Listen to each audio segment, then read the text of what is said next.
আল্লাহ রাব্বুল আলামিন আল কোরআনে বহু কসম করেছেন, আর এটা প্রত্যেক বুদ্ধিমান শ্রোতাই বুঝে ফেলবেন। আল্লাহ পাক যখন যে বিষয়ের কসম পড়েন নিঃসন্দেহে সেটা সবচেয়ে গুরুত্বপূর্ণ বিষয় হবে, তাই নয় কি?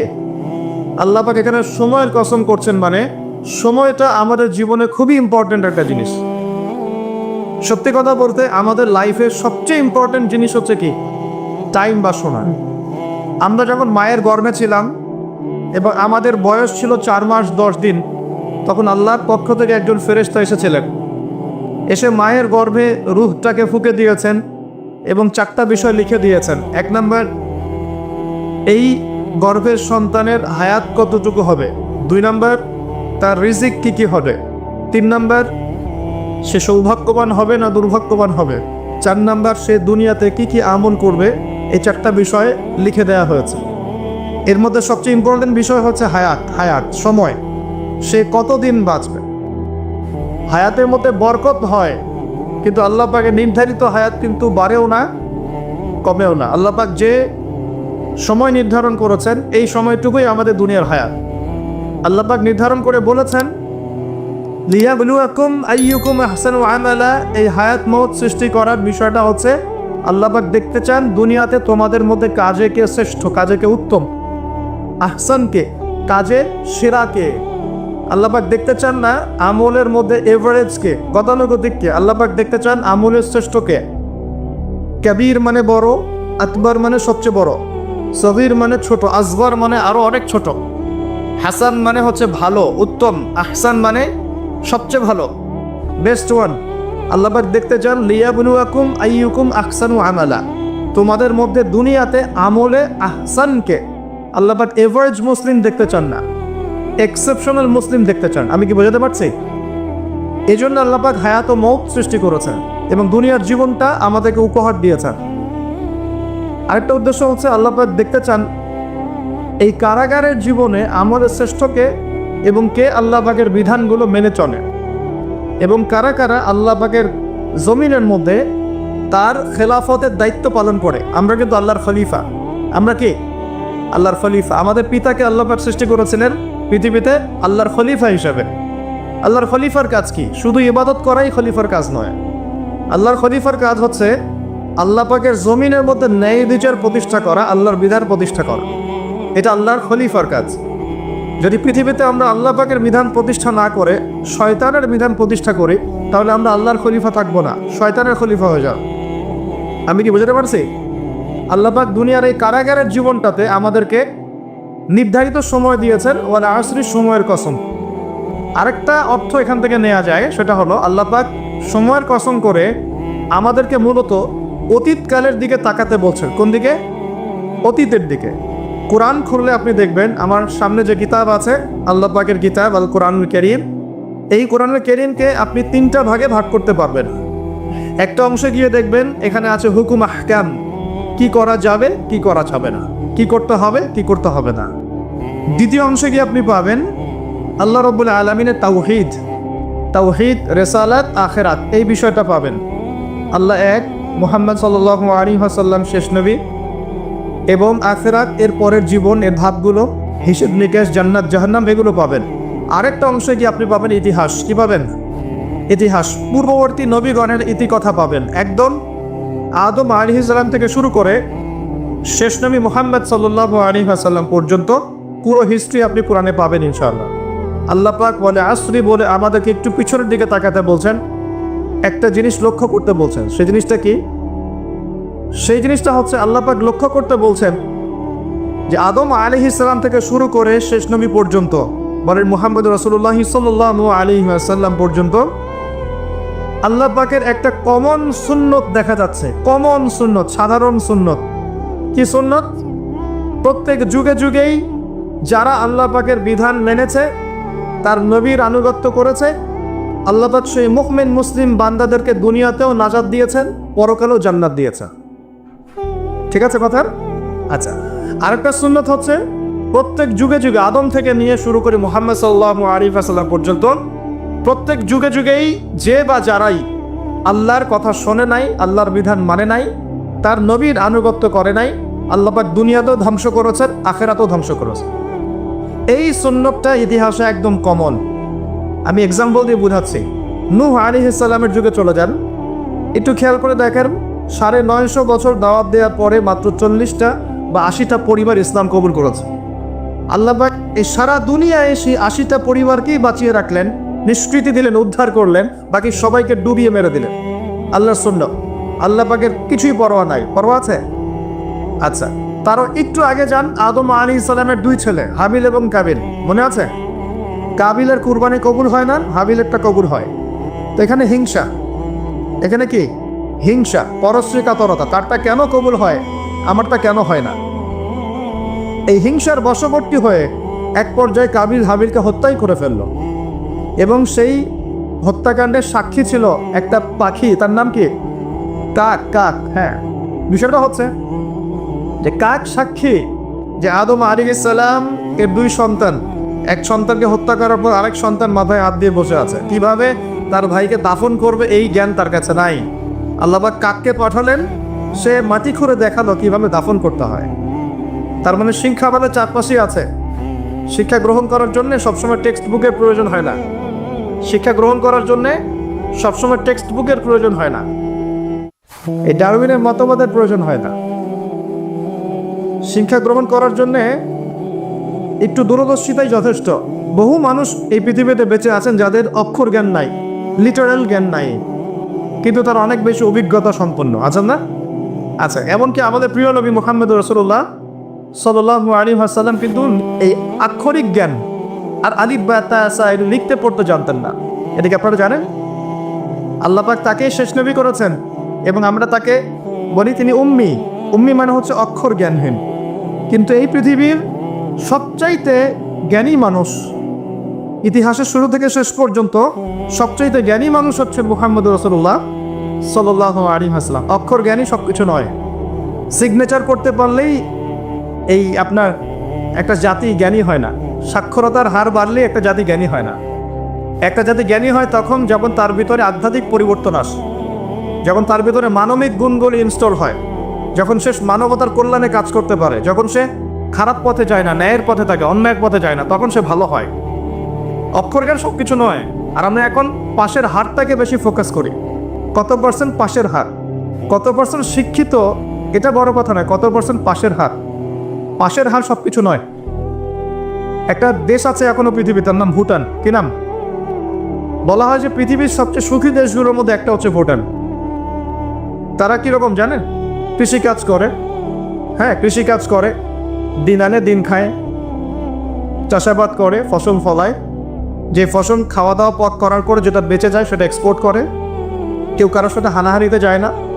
হ্যাঁ, ছোটো ছোটো ছোটো পরিবার বিভক্ত, গোত্রীয়, সেখানে গোত্রীয় বিভাগ আছে, কিছু পলিটিশিয়ানরাও আছেন, কিন্তু কারোর সাথে কোনো হানাহানি কাটাকাটি এইসব নেই তারা। পৃথিবীর সবচেয়ে সুখী দেশগুলোর তালিকায় ভুটানকে বলা হয় একটা দেশ।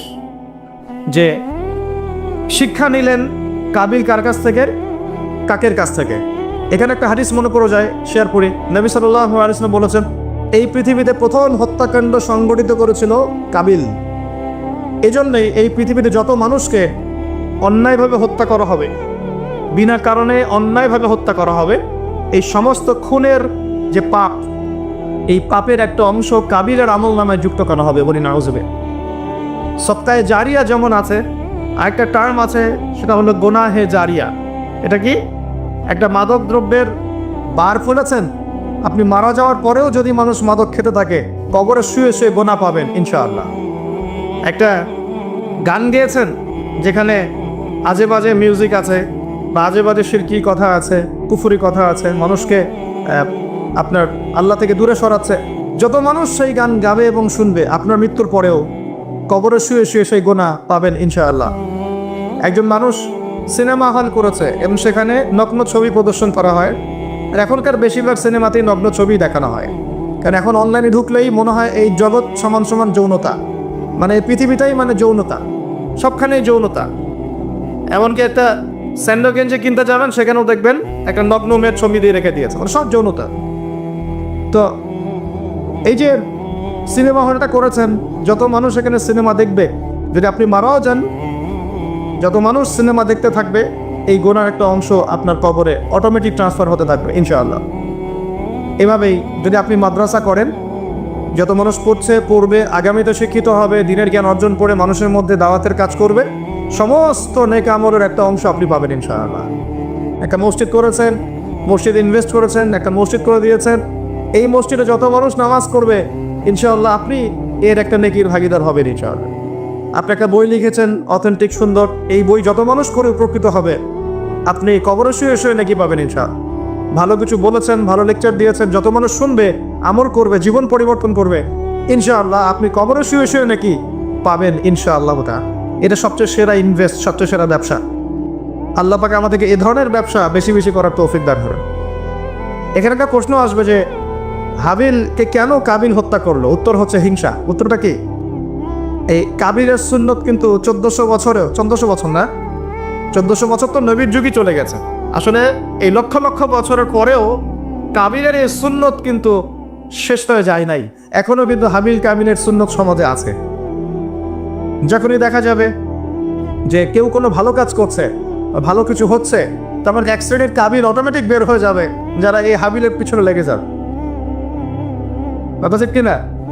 প্রতিটা সেকশন এটা আছে। যদি পলিটিক্যাল ক্ষেত্রে একজন পলিটিশিয়ান ভালো কাজ করা শুরু করে, কিছু কাবিল বের হয়ে তার বিরোধিতা করা শুরু করবে। দেখবেন সমাজের ক্ষেত্রে কিছু ভালো নেতা যদি বের হয়, তারা ভালো কাজ করছে, মানুষ সেবামূলক, কিছু বের হবে কাবিল যারা এর পিছনে লেগে থাকবে।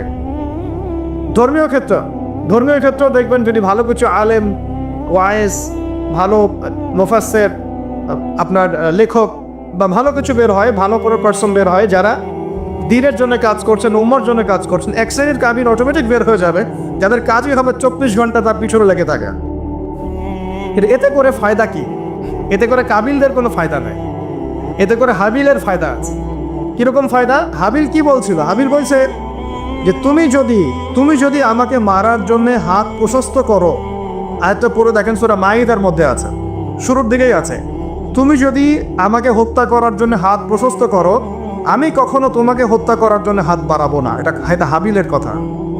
কত উচ্চ লেভেলের শিক্ষা তার পিতামাতা তাকে দিয়েছেন, কত উঁচু লেভেলের শিক্ষা আদম আলাইহিস সালাম এবং হাওয়া আলাইহিস সালাম তাকে দিয়েছেন, কত উচ্চ মানের তাকওয়া তার মধ্যে ছিল। সে বলছে তুমি যদি হাত বাড়াও আমাকে মারার জন্য, হে কাবিল, আমি তোমাকে হত্যা করার জন্য আমার হাত বাড়াবো না, বরং আমি ভয় করছি আমাকে হত্যা করলে তুমি আমার এবং তোমার সমস্ত গুনাহ নিয়ে কিয়ামতের মাঠে উঠবে এবং তুমি শয়তানের অন্তর্ভুক্ত হয়ে যাবে। তাহলে কাবিল কি শেষমেশ এই দলে পড়ে নাই? এই দলেই পড়েছে। আল্লাহ পাক আমাদের সবাইকে হাবিল হওয়ার তৌফিক দান করুন, আর দৃশ্য অদৃশ্যের কাবিলদের থেকে আল্লাহ পাক হেফাজত করবে বলে। আর এখানে একটা সুন্নত আল্লাহ পাকে দেখেন, সময়ের কসম, খেয়াল করেন যে ওই সময়ও আল্লাহ পাক হাবিলকে রক্ষা করেছেন, পরকালে জান্নাত দিয়েছেন। কাবিল কিন্তু জান্নাতে যাচ্ছে না, তার ঘাড়ের মধ্যে নিজের ভাইয়ের হত্যার অপরাধ আছে। নবী পরিবারের সন্তান হওয়া সত্ত্বেও তার পরিণতি কিন্তু ভালো হলো না। খেয়াল করেছেন কি? আচ্ছা, এবার সামনে যান। নূহ আলাইহিস সালামের জীবন তো দেখলেন। এই 80টা পরিবারকে আল্লাহ পাক হেফাজত করলেন, বাকি সবাইকে ডুবিয়ে মারলেন। আমরা যারা এখন পৃথিবীতে বেঁচে আছি, এই 800 কোটি বা 1000 কোটি মানুষ, কোনো না কোনোভাবে কিন্তু আমরা সবাই এই 80টা পরিবারেরই সন্তান। কথা বুঝতে পারছেন না মনে হয়? এই যে বিশ্ব ভ্রাতৃত্বের কথা বলি না আমরা, এই বিশ্ব ভ্রাতৃত্বের কথা তো পশ্চিমারা বলে মানুষকে দেখানোর জন্য, কথার কথা বলে। সত্যিকারের বিশ্ব ভ্রাতৃত্ব শিখতে হলে কোরআন পড়তে হবে। সত্যিকারের বিশ্ব ভ্রাতৃত্ব শিখতে হলে কোরআন পড়তে হবে। কোরআন বলছে এই যে পরিবারগুলোকে আল্লাহ পাক বাঁচিয়েছেন, জুদি উপত্যকায় এই নৌকা গিয়ে ঠেকেছে, ওই নৌকায় যারা ছিলেন তাদেরকে দিয়ে পরবর্তীতে পৃথিবী আবাদ করা হয়েছে। নূহ আলাইহিস সালামের 4 সন্তান ছিলেন। কয় সন্তান? একজন হচ্ছে শাম। কি নাম? শাম। এই শাম এর বংশধর হচ্ছে এই যে মিডল ইস্টের মানুষরা, মধ্যপ্রাচ্যের যে মানুষরা আছে, এরা শামের বংশধর। এক ছেলের নাম হাম। হাম ছিল কালো বর্ণের, মানে ব্ল্যাক স্কিন। এই হামের বংশধর হচ্ছে আফ্রিকান কন্টিনেন্টে যে মানুষগুলো আছে, আফ্রিকান কন্টিনেন্ট, এই যে কালো কালো মানুষগুলো, তারা কিন্তু হামের বংশধর। একজন হচ্ছে ইয়াফাস। ইয়াফাস হচ্ছে ওই ইউরোপিয়ান যারা, এরা হচ্ছে ইয়াফাসের বংশধর, সাদা চামড়া। আর একজন সন্তান ছিল, তার নাম সম্ভবত কেনান। এই সন্তান নৌকায় ওঠে নাই। সে বলেছিল, তার বাবা তাকে ডাকছিল, নৌকায় আসো, আল্লাহর আযাব থেকে আজকে কেউ বাঁচাতে পারবে না। সে বলছে যে আমি পাহাড়ে উঠে যাব, পাহাড় আমাকে সেভ করবে। নবী পরিবারের সন্তান হওয়ার পরেও এই কেনান পানিতে ডুবে মারা গেল। আল্লাপাক তাকে বললেন হে নূহ লাইসা মিন আহলিক, সে তোমার পরিবারের কেউ না। নূহ আলাইহিস সালাম বলছেন আল্লাহ সে আমার সন্তান, তাকে মাফ করে দাও। আর আল্লাহ পাক বলছেন লাইসা মিন আহলিক, সে তোমার পরিবারের কেউ না। মানে আল্লাহর হুকুম আহকাম না মেনে চললে নবী পরিবারের সন্তান হয়েও কেউ আল্লাহর গজব থেকে বাঁচতে পারবে না।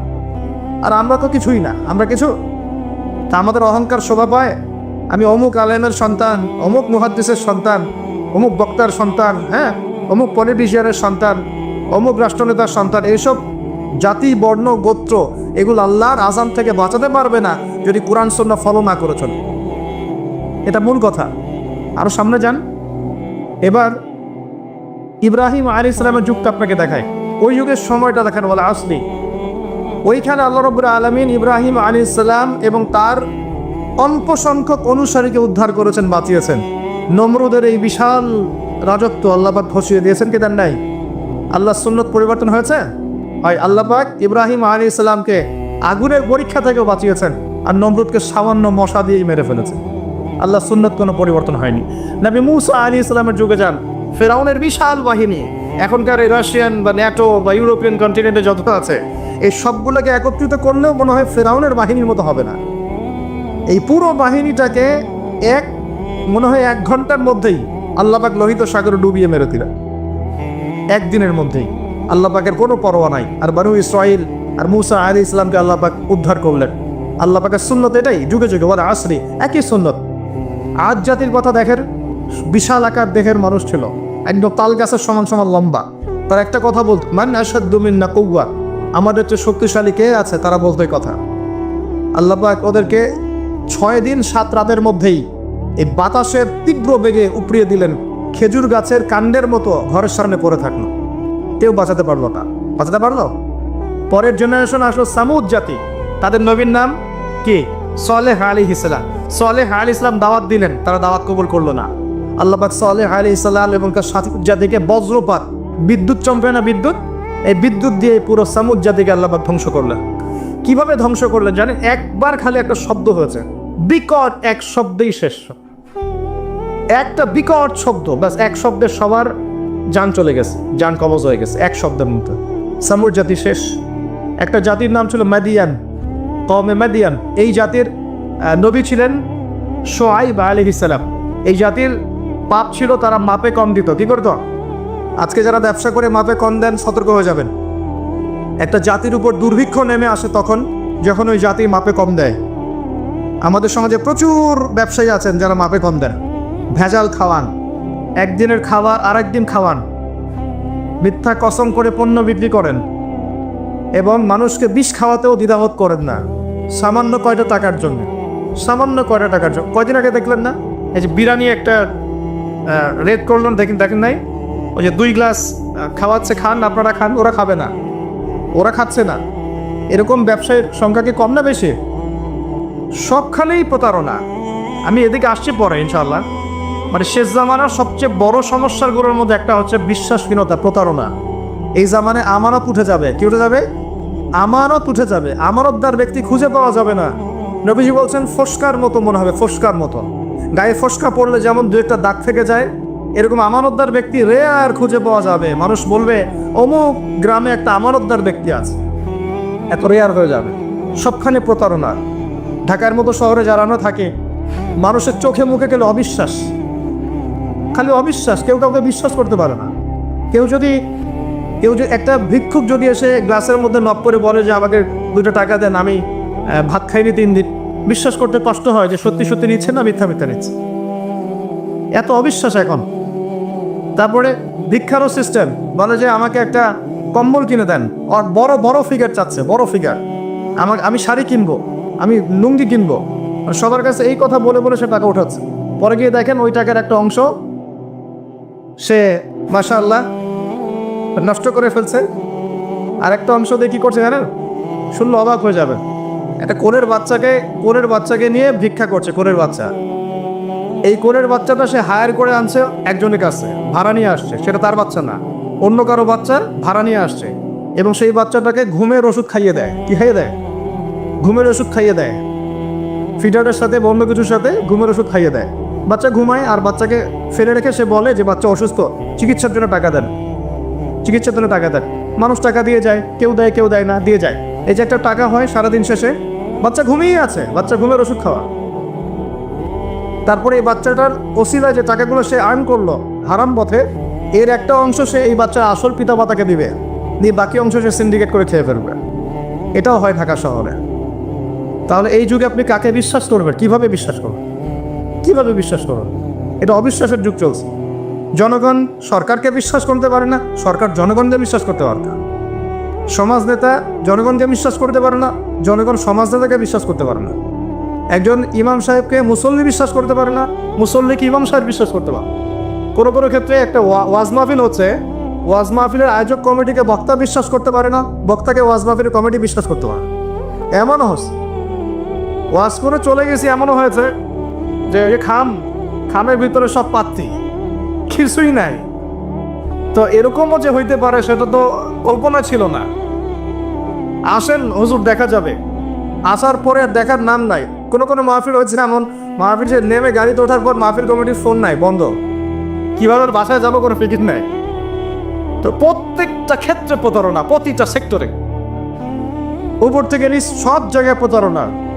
এই যুগে আপনি আমার একটা মেয়েকে ভালোবাসতে চাচ্ছেন, ভাবছেন যে সে আপনার বিশ্বাস রক্ষা করবে, এখানেও প্রতারণা।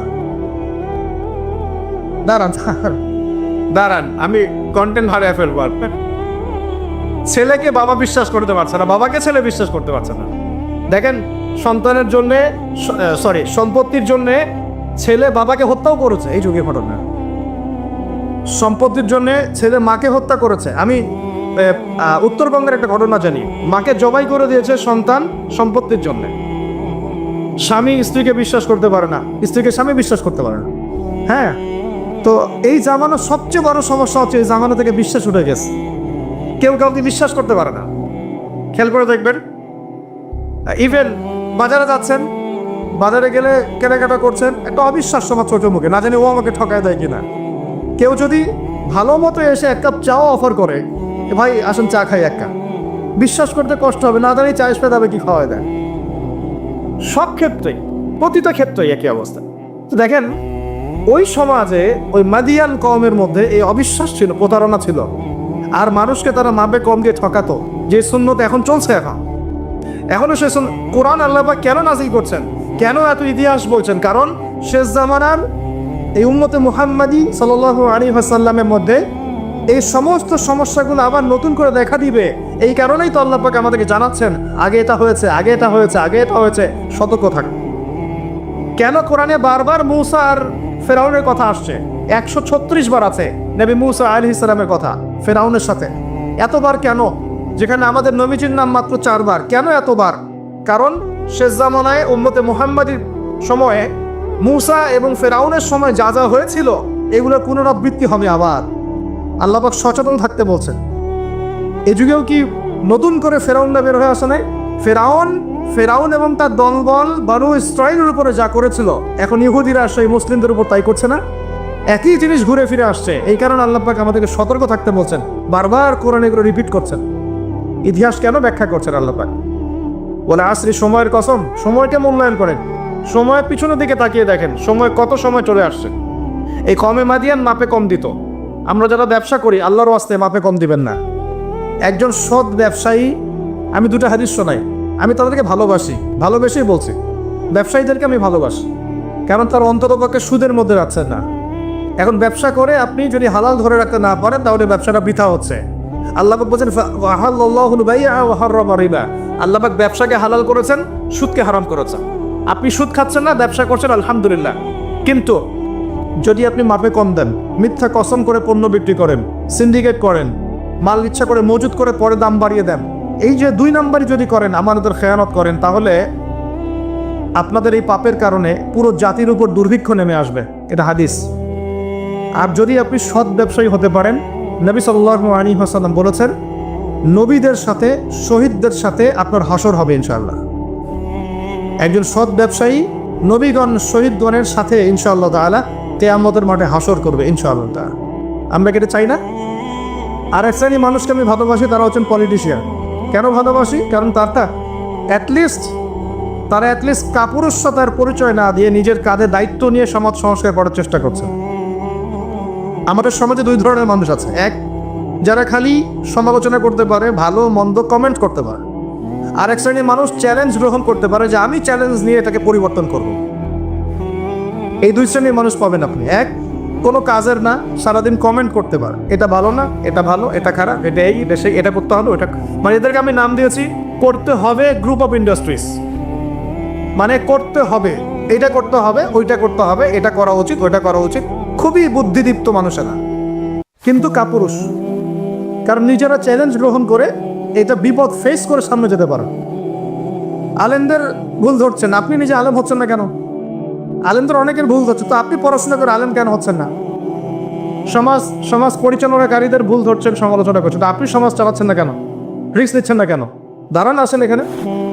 আপনি পলিটিশিয়ানদের সমালোচনা করছেন, তাহলে আপনি পলিটিশিয়ান কেন হচ্ছেন না? আপনি ইকোনমিক সেকশনের মানুষদের সমালোচনা করছেন, আপনি কেন দায়িত্ব নিচ্ছেন না? কেন যোগ্যতা অর্জন করে, ঝুঁকি নিয়ে, চ্যালেঞ্জ গ্রহণ করে সমাজ পরিবর্তন করার রিস্ক নিচ্ছেন না কেন? তাহলে দুই শ্রেণীর মানুষ পাওয়া যায়। কিছু মানুষ শুধু কথাই বলতে পারে, আর কিছু মানুষ কাজ করে দেখায়। তো অ্যাটলিস্ট তারা কাজ করে দেখানোর জন্যে বা মানুষের ভালো করার স্বার্থে তারা একটা দায়িত্ব কাঁধে নিয়েছেন। হয়তো দায়িত্বের যে ইসলামাইজেশন বা ইসলামিক দায়িত্ববোধ, এটা তাদেরকে হয়তো বোঝানো যাচ্ছে না, এটা সমস্যা। কিন্তু যদি এই দায়িত্বটাকে ইসলামাইজ করে পালন করা যায়, সমাজের কল্যাণ না কল্যাণ। একজন দায়িত্বশীল ব্যক্তি তিনি যদি কোরআন সুন্নাহর মানদণ্ডে বিচার ফয়সালা করা শুরু করেন, সমাজে কি কল্যাণ হবে না অকল্যাণ হবে? তাহলে আমাদের দায়িত্ব তার কাছে দাওয়াত পেশ করা যে কোরআন এবং সুন্নাহর মধ্যে এগুলো আছে, এগুলো মানবতার কল্যাণে, আল্লাহর ওয়াস্তে আপনি এগুলো ইমপ্লিমেন্ট করেন, ইনশাআল্লাহ তাআলা সমাজের কল্যাণ হবে। এটা আমাদের দায়িত্ব, শেষ। বাকিটা তার উপরে। তো এখন ভালোবেসেই পড়ি। একটা হাদিস আছে, 7 শ্রেণীর মানুষকে আল্লাহ রাব্বুল আলামিন তার আরশের ছায়ায় ছায়া দিবেন। হাদিসটা শুনেছেন তো? 7 শ্রেণীর মানুষকে আল্লাহ পাক তার নিজের আরশের ছায়ায় ছায়া দিবেন, মানে তারা জান্নাতে যাবে ইনশাআল্লাহ। এই 7 শ্রেণীর প্রথম শ্রেণী হচ্ছে ন্যায়পরায়ণ শাসক। ন্যায়পরায়ণ শাসক, যাদেরকে আল্লাহ পাক শাসন ক্ষমতা দিয়েছেন, তারা যদি সমাজে ন্যায় বিচার প্রতিষ্ঠা করে, ইনশাআল্লাহ তারা আরশের ছায়া ছায়া পাবে। অতএব সব জায়গা থেকেই দিনের খেদমতে কাজ করার সুযোগ আছে কি নাই? আল্লাহ পাক আমাদের সবাইকে দিনের জন্য কাজ করার তৌফিক দান করুন। যে যেখানে আছি সেখান থেকে কাজ করার তৌফিক দান হয়। প্রিয় ভাইরা, এভাবে ইতিহাস বলতে থাকলে রাত 1টা বাজবে। শর্ট করছি, ঈসা আলাইহিস সালামের যুগে আসে, ওখানে একই সুন্নত দেখবেন। অল্প মানুষ ইসলাম কবুল করেছে, আল্লাহ পাক তাদেরকে বাঁচিয়েছেন। বেশিরভাগ করে নাই, তাদেরকে আল্লাহ পাক ধ্বংস করে দিয়েছে। নবী মুহাম্মদ সাল্লাল্লাহু আলাইহি ওয়াসাল্লামের যুগে আসে আবু জাহেল, আবু লাহাব, উতবা, সাইবা, এদেরকে আল্লাহ পাক কিন্তু ধ্বংস করে দিয়েছেন। আর নবী সাল্লাল্লাহু আলাইহি ওয়াসাল্লাম তার সাহাবীদেরকে আল্লাহ পাক সম্মানিত করেছেন।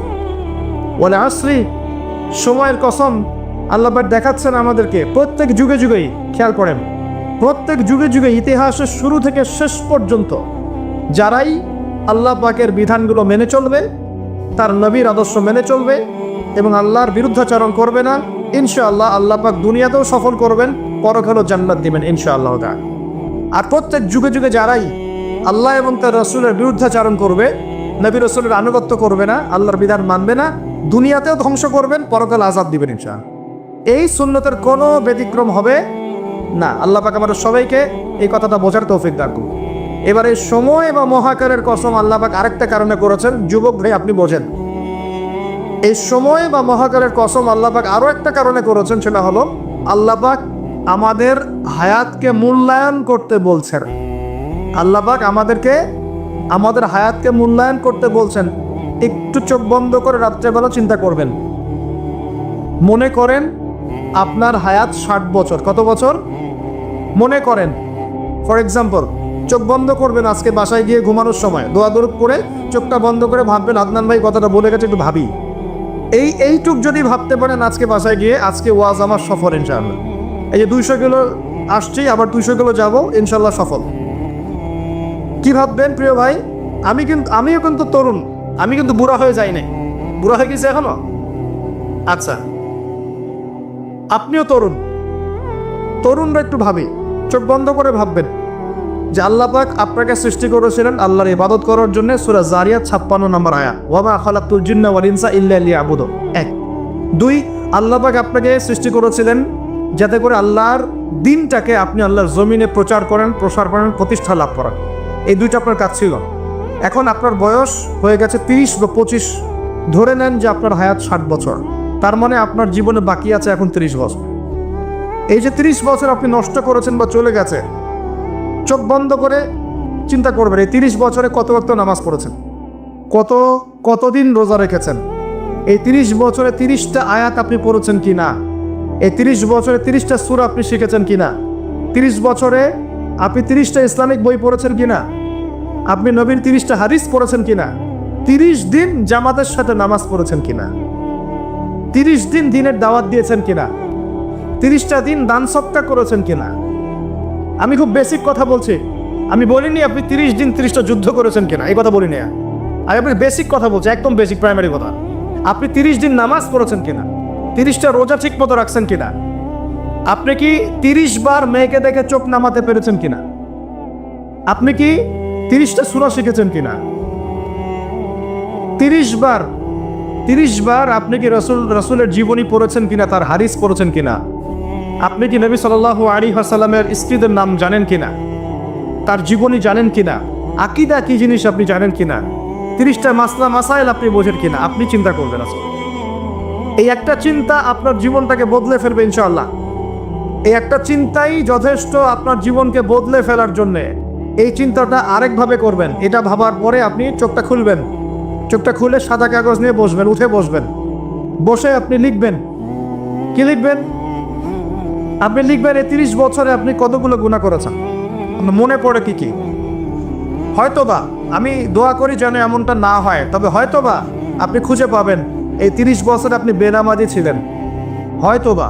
দাঁড়ান, 2, আপনি হয়তো দেখবেন আপনি অনেক দিন রমজানের রোজা রাখেন নাই, আপনি দেখবেন হয়তো আপনি দান সদকা তো করেন নাই, রিকশালাকে থাপ্পড় দিয়েছেন। আপনি হয়তো দেখবেন যে হলে সিট বুকিংয়ের জন্য হকি স্টিক নিয়ে মারামারি করেছেন। আপনি হয়তো দেখবেন যে 30 বছরে 30টা মেয়ের সাথে সম্পর্ক করা শেষ। আপনি হয়তো দেখবেন যে আপনি অলরেডি পতিতালয়ে ভিজিট করে চলে আসছেন। আপনি 30 দিন, এই 30 বছরে 30 বার কমপক্ষে এই মাদকের আসরে বসেছিলেন, এবং 30 বছরের বহু সময় আপনি অনলাইনে নষ্ট করেছেন, পর্নোগ্রাফি দেখে নষ্ট করেছেন, গোপনে পাপ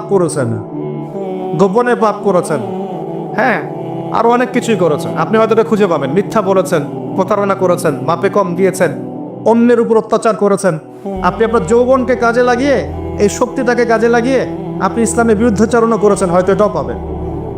এই একটা চিন্তা যদি করতে পারেন, এখন আপনার সামনে এখন রাস্তা দুটা। আপনার বাকি বয়স আছে এখন 30 বছর, বলে আসলে সময়ের কসম, আপনার সময়, আপনার জীবনের সময়টাকে মূল্যায়ন করতে হবে। সময়ের কসম, হয় যদি আমার 30 বছর বাকি থাকে, এখন এই বাকি যে আছে কি না আমিও জানি না, কেউ জানে? অনিশ্চিত পরীক্ষার হল, কেউ জানে না খাতা কখন কেড়ে নেওয়া হবে। আর এটা কারাগারের জীবন, মানে কারাগারে বসে কেউ নিজের মন গড়া পদ্ধতিতে চলতে পারে না, যেরকম রুটিন সেরকম চলতে হয়। কারাগারের জীবনে বসেই আপনি সুদ খাচ্ছেন, কারাগারে বসেই ঘুষ খাচ্ছেন, কারাগারে বসেই জেনা করছেন, কারাগারে বসেই বেনামাজি থাকছেন, কারাগারে বসেই হোয়াটসঅ্যাপে মেসেঞ্জারে মেয়েদের সাথে প্রেম করছেন, কারাগারে বসে। কারাগারের জীবন, কারাগারের জীবন যদি বাকি থাকে আর 20-30 বছর, আপনার সামনে এখন রাস্তা 3টা। 1, আপনি কি গতানুগতিক যেভাবে চলেছেন সেভাবেই শেষ করবেন জীবনটা? যদি শেষ করে দেন, তাহলে পৃথিবীর ইতিহাস থেকে আপনার নাম একদিন মুছে যাবে, আপনি একাই কবরে শুয়ে থাকবেন, আপনার আত্মা ইল্লিনে না গিয়ে সিজ্জিনে চলে যাবে, পৃথিবীর কোনো মানুষ আপনাকে মনে রাখবে না, আপনি একাই আযাব ভোগ করতে থাকবেন, কেউ আপনাকে বাঁচাতে আসবে না। শেষ। এবং এই আযাব একবার শুরু হলে কোনোদিনও শেষ হবে না, কোনোদিনও না, কবরেও, হাসরেও, বারজাখেও, এবং আপনার জাহান্নামে। এটা একটা অপশন। 2 নম্বর অপশন, আপনি নিজেকে সংশোধন করলেন, সংশোধন করে গতানুগতিক মুসলিম হলেন। গতানুগতিক মুসলিম কেমন? হ্যাঁ, তওবা করেছি, এখন আমি মাশাআল্লাহ 5 ওয়াক্ত নামাজ টুকটাক পড়ার চেষ্টা করি, আমি মিথ্যা কথা বলি না, আমি হালাল খাওয়ার চেষ্টা করি, হ্যাঁ, আমি পার্ট টাইম কিছু দাওয়াতি কাজ করি, এবং আমি আমার পরিবার নিয়ে সুখে শান্তিতে বসবাস করার চেষ্টা করছি। আমি কোনো ঝুঁকির মধ্যে যাই না, ঝুঁকিতে যাই না, মানে আমি সৎ কাজেও আদেশ করি কিন্তু ঝুঁকিতে যাই না, মানে এমন কোনো কিছু করি না যাতে আমার উপর কোনো বিপদ আসবে, এটাতে আমি যাই না। এটা গতানুগতিক মুসলিম চলছে। আর একটা হচ্ছে সমাজ পরিবর্তনকারী মুসলিম। এরা কেমন? এরা নিজেরা তো জ্ঞান অর্জন করেই, এবং জ্ঞান অনুযায়ী আমলও করে, তারা সৎ কাজে আদেশও করে, একই সাথে অসৎ কাজে নিষেধও করে, সত্যটাকে নির্ভীকতার সাথে, সাহসিকতার সাথে, হিকমার সাথে সবার সামনে উপস্থাপন করে, আল্লাহর কাছে দোয়া করে এবং সমাজটাকে পরিবর্তন করে ফেলার চেষ্টা করে। এরা হচ্ছে আহসান, সবচেয়ে উত্তম শ্রেণী। কিভাবে বললাম উত্তম শ্রেণী? নবীজি বলছে তোমাদের সামনে একটা জামানা আসবে, এটাও শেষ জামানা হাদিস। তোমাদের সামনে একটা জামানা আসবে, জামানা সবরিন, কঠিন সবরের জামানা। ইমান ধরে রাখা হাতে জ্বলন্ত আগুন ধরে রাখার মতো হবে। ওই সময় যদি তোমরা কেউ আমার সুন্নতের উপর অটল থাকতে পারো, আমার মৃত সুন্নতকে আবার জীবিত করতে পারো, তাহলে 50 জন শহীদ সাহাবীর নেকি পাবে ইনশাআল্লাহ। এরা সমাজ পরিবর্তনকারী মানুষ। আর ইতিহাসে যারা সমাজ পরিবর্তনকারী মানুষ, তাদের জীবনের পরতে পরতে বিপদ আপদ বলা মুসিবত আসবেই। আমার ছোট্ট গবেষণায় 4টা ক্ষেত্র থেকে আসতে পারে যখন আপনি হকের উপর থাকবেন। 1 নাম্বার, প্রথম বাধা চলে আসবে পরিবার থেকে। কোত্থেকে? পরিবার। আপনি গতানুগতিক মুসলিম হলে আপনি সব জায়গায় পার পেয়ে যাবেন, কিন্তু যদি একটু কঠোরতা প্রয়োগ করেন যে আমি একদম কোরআন সুন্নাহর 100% ফলো করতে চাই, আমি এমন না যে নামাজও পড়ি শুধু খাবো, এমন হব না। আমি নামাজও পড়বো শুধু খাবো না, আমি রোজাও রাখবো, আমি যাকাতও দিব, আমি হজ উমরাও করবো, আল্লাহর বিধানের প্রতি শ্রদ্ধাশীলও থাকবো, চেষ্টা করবো ইসলামটা প্রসার করার প্রতিষ্ঠার চেষ্টা করবে। তখন আপনার প্রথম বাধা আসবে পরিবার থেকে। দাড়ি রাখছো কেন? দাড়ি রাখলে তোমাকে এরকম লাগে। হ্যাঁ, তুমি ট্রাক্টরের উপরে কাপড় কেন পরলে তোমাকে অমন লাগে? আগে তো গিটার বাজাইতা, আগে তো গান গাইতা, আগে মেয়ে নিয়ে থাকতা, ভালো ছিল। এখন কেন সারাদিন বই নিয়ে পড়ে থাকো, ইসলামিক বই নিয়ে পড়ে থাকো, নামাজ নিয়ে পড়ে থাকো? হ্যাঁ, কি পরিবর্তন হলো! বাবা মার টেনশন, এখন পিতামাতার টেনশন। কেউ এরকম অ্যাডভার্টাইজ বানিয়ে টিভিতে দেখাচ্ছে, এগুলা দেখেন নাই? আগে ছেলে ভালো ছিল, হঠাৎ করে কি পরিবর্তন হয়ে গেল। হ্যাঁ, সুবহানাল্লাহ। আল্লাহর পথে ফিরে আসা মানুষের ক্রাইটেরিয়াগুলো মেনশন করে বলছে, এগুলো দেখা গেলে যোগাযোগ করবেন স্থানীয় কর্তৃপক্ষের সাথে, ওই ছেলের মতো সমস্যা আছে। আস্তাগফিরুল্লাহ। একজন ব্যক্তি গিটার বাজাতো, গান গাইতো, মাদকের সাথে ছিল, মেয়ে নিয়ে ফুর্তি করতো, সেখান থেকে এসেছে নামাজ পড়ছে, এই জন্য কি সে জঙ্গি হয়ে যাবে? এখন সে মাশাআল্লাহ কোরআন তেলাওয়াত করছে, কোরআন বোঝার চেষ্টা করছে, আলেম ওলামার কাছে গিয়ে পরামর্শ করছে, হাদিস পড়ছে, এই জন্য কি সে জঙ্গি হয়ে গেছে? পশ্চিমারা যা গিলায় আমরা তাই গিলি। পশ্চিমারা যা গিলায় আমরা তাই গিলবো কেন? ওদের কাছে কিসের জ্ঞান আছে? পশ্চিমাদের কাছে কোরআনের জ্ঞান আছে, হাদিসের জ্ঞান আছে। ও সিলেক্ট করে দিবে যে কোনটা জিহাদ আর কোনটা জঙ্গিবাদ। আশ্চর্য একটা ব্যাপার। কোরআন এবং সুন্নাহর চর্চা যদি মুসলিমরা করে, তাহলে কি তারা সন্ত্রাসী হয়ে যাবে? ওরা তো চাইবেই যেন আমরা এই কাজগুলো না করি। ওরা তো চাইবেই যাতে আমরা কোরআন সুন্নাহর চর্চা না করি। ওরা যা বলে সেই ভাষায় আমরা কথা বলা শুরু করেছে।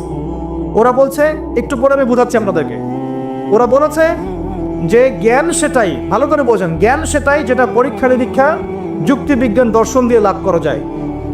আর আমরা বলছি আল্লাহর ওহী হচ্ছে চূড়ান্ত জ্ঞান। আল্লাহর ওহী কি? চূড়ান্ত জ্ঞান। এই যে জ্ঞানতাত্ত্বিক পার্থক্য, ওরা যা দেখে না তাতে বিশ্বাস করে না, এই কারণে তারা জিনে বিশ্বাস করে না, আত্মায় বিশ্বাস করে না, আল্লাহয় বিশ্বাস করে না, ফেরেশতায় বিশ্বাস করে না, পরে আগের আসমানে কিতাবে বিশ্বাস করে না, নবী রাসূলে বিশ্বাস করে না, কবরের আযাব, জান্নাত জাহান্নাম, মিজান, পরিসীরত কোনো কিছু বিশ্বাস করে না। কেন করে না? ওদের এপিস্টেমোলজি হচ্ছে, জ্ঞানতাত্ত্বিক দর্শন হচ্ছে যা দেখি না বিশ্বাস করি না। আর ওই দর্শনটা আমরা কাট পেস্ট করে নিয়ে আমাদের ছোট ছোট বাচ্চাদেরকে এখন বিলাচ্ছে এইগুলো। এখন ওই দর্শন কেন ফলো করবো আমরা? আমাদের দর্শন হচ্ছে চূড়ান্ত জ্ঞান কার পক্ষ থেকে আসে? আল্লাহর পক্ষ থেকে আসে। আল্লাহ যা সত্য বলেছে তাই সত্য, আল্লাহ যা মিথ্যা বলেছেন তাই মিথ্যা। আল্লাহর ওহী চূড়ান্ত সত্য মিথ্যা মানদণ্ড, মানুষের যুক্তি বিজ্ঞান দর্শন নয়। এই জায়গায় তো পার্থক্য, সে করেই তো পার্থক্য। এই জ্ঞানতাত্ত্বিক সংজ্ঞায় পার্থক্য বলেই তো আপনাকে ডারউইনের মতবাদ পড়াচ্ছে, কারণ সে তো বিশ্বাসই করে না যে মানুষকে আল্লাহ সৃষ্টি করেছেন। আর আমরা বিশ্বাস করি আদম আলাইহিস সালামকে সৃষ্টি করেছেন কে? অতএব এই মতবাদের আমাদের কোনো প্রয়োজন নাই, কারণ আমরা তো জানি কোরআনে আল্লাহ পাক এটা বলেছেন। যে জানে না, যার কাছে কোরআন নাই, যার কাছে হাদিস নাই, তার ওই মতবাদের প্রয়োজন আছে, আমার তো নাই। তো ওরা যা বলে আমরা তাই গেলার চেষ্টা করি। ওরা এগুলো সংজ্ঞা শিখিয়ে দিয়েছে যে মুসলিম যুবকরা এরকম করলে তারা খারাপ হয়ে যাবে, এখন বাস এটা প্রচার করা বাস। আশ্চর্য বিষয়। আমরা তো চাইবো প্রত্যেক ঘরে ঘরে কোরআনওয়ালা মানুষ তৈরি হোক, হাদিসওয়ালা মানুষ তৈরি হোক, নামাজি হয়ে যাক সবাই, তাহলে সমাজে শান্তি আসবে। একজন নামাজি ব্যক্তি বেশি ভদ্র হয় না বেনামাজি ভদ্র হয়? বলেন। তা নামাজ মানুষকে শৃঙ্খলা শেখায় না? কোরআন মানুষকে মানবতা শেখায় না? কোরআন সুন্নাহর কোনো জায়গায় কি বলা আছে নিরপরাধ কোনো মানুষকে হত্যা করতে হবে? বরং আমি তো একটা আয়াত বললাম, কেউ যদি একজন মানুষের জীবন বাঁচায়, সূরা মাইদা আল্লাহ পাক বলছেন, কেউ যদি একজন মানুষের জীবন বাঁচায় সে যেন পুরো মানব জাতিকে বাঁচালো, বলি আলহামদুলিল্লাহ। আর কেউ যদি কোনো মানুষকে অন্যায়ভাবে হত্যা করে সে যেন পুরো মানব জাতিকে হত্যা করে। একটু খেয়াল করে দেখেন, সারা বিশ্বে যত মানুষকে হত্যা করা হচ্ছে মুসলিম কান্ট্রিগুলোতে, সিরিয়া, ইয়েমেন, প্যালেস্টাইন, আফগান তো চলে গেল, তারপরে আপনার ইরাক, লিবিয়া, জর্ডান, লেবানন, ঠিক আছে, ওই যে রোহিঙ্গা, তারপরে উইঘুর, মুসলিমদেরকে যেখানে যেখানে হত্যা করা হয়েছে এখানে মানবতা বিরোধী অপরাধ হয়নি? এটাকে সন্ত্রাসবাদ বলা যায় না? এটা ওদের জঙ্গিবাদ নয় কি? আরে প্রকৃত অর্থে সন্ত্রাসী এবং জঙ্গি কারা? মুসলিমরা না ওরা? যখন নিরপরাধ মাসুম বাচ্চাদেরকে বোম মেরে হত্যা করা হয়, মা বোনদেরকে ইজ্জত নষ্ট করা হয়, আমাদের মুসলিম ভাইদেরকে পাখির মতো গুলি করে হত্যা করা হয়, তখন এই মতবাদ থাকে না? তো এদের কাছ থেকে আমাদেরকে শিখতে হবে কোনটা ন্যায় কোনটা অন্যায়। এগুলো চলতে থাক, কিন্তু এই চলা ইনশাআল্লাহ তাআলা বেশি দিন সাস্টেইন করবে না ইনশাআল্লাহ।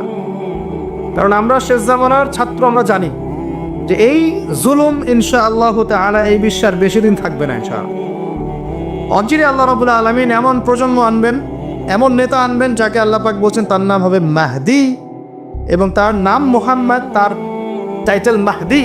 বাবার নাম আব্দুল্লাহ, মায়ের নাম আমিনা, মুহাম্মদ সাল্লাল্লাহু আলাইহি ইসলামের বংশধর থেকে একজন। তার সাথে আল্লাহ পাক ঈসা আলাইহিস সালামকে পাঠাবেন এবং তিনি এই পুরো জুলুমের শেকড়টাকে এমনভাবে উপড়ে ফেলবেন যে 40 বছর তার ন্যায় এবং ইনসাফের শাসন না আসা পর্যন্ত কিয়ামত হবে না ইনশাআল্লাহ। অতএব সামনে অপেক্ষা করছে এই বিজয়ের দিন। খুশি হচ্ছেন না বিজয় বেজার হচ্ছেন?